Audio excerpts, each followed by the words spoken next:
Buat perempuan gue ingetin lagi dan lagi, sebelum lo buang pembalut lo, kalau lagi mens, lo itu harus cuci sampai bersih. Ini ada kejadian lagi nih, waktu itu kan gue udah pernah cerita ya pembalut, ini ada lagi nih. Ini gue dapet cerita lagi nih dari seseorang, gak gue sebutin lah namanya ya. Jadi waktu itu pas dia ini baru-baru mens, mungkin umur-umur belasan gitu, orang tuanya ini udah ngingetin dia, cuci pembalutnya sampai bersih sebelum dibuang. Awal-awal mens beneran tuh sama dia dicuci sampai bersih terus baru dibuang. Tapi ternyata karena males, beberapa bulan kemudian, dia itu udah nggak pernah cuci lagi tuh. Akhirnya pembalut itu cuma ditaruh di WC doang. Akhirnya maknya masuk ke WC, marah-marah lah maknya karena bau amis kemana-mana. Udah dibilangin, awas kamu kalau jorok terus, nanti bakal ngerasain akibatnya. Udah dibilangin kayak gitu, masih aja ngeyel. Karena dia takut sama emaknya, akhirnya dia tetap nggak dicuci itu, tapi dia bawa ke kamar, diumpetin lah di salah satu pojok. Terus kalau udah kekumpul beberapa, dibuang sama dia ke saluran air di depan rumahnya. Terus beberapa saat kemudian, maknya ini ternyata pas lagi baru masuk kamar, si anak ini nih lupa buang. Ketahuan lah mamanya, dimarahin lagi tuh. Dibilangin lagi di situ, awas kamu nanti rasain akibatnya gitu.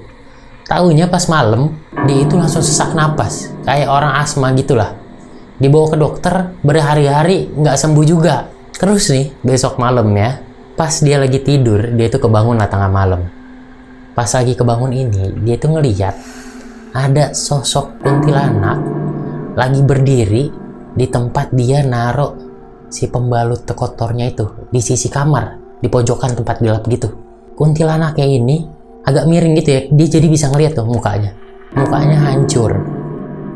Dan kuntilanak ini lagi jilat-jilatin pembalutnya.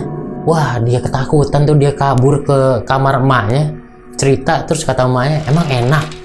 Kan udah dibilangin dari dulu, pembalut tuh harus dibersihin bener-bener terus baru dibuang. Oh, emang enakan ya, udah sana mandi gitu, disuruh mandi lah. Terus keesokan harinya tuh tiap malam, tiap hari gitu ya, dia tuh masih bisa ngeliat juga tuh, itu kuntilanak masih ada di rumahnya.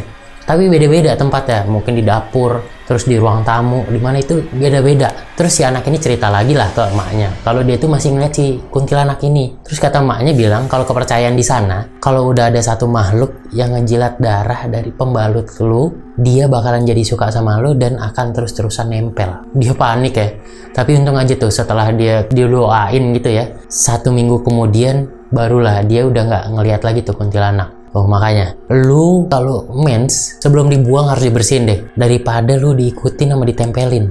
Follow Instagram gua sama subscribe YouTube gua. Banyak cerita yang lebih menarik di sana. YouTube gua bakalan aktif terus ya, seminggu 2 kali. Oke? Follow sama subscribe sekarang.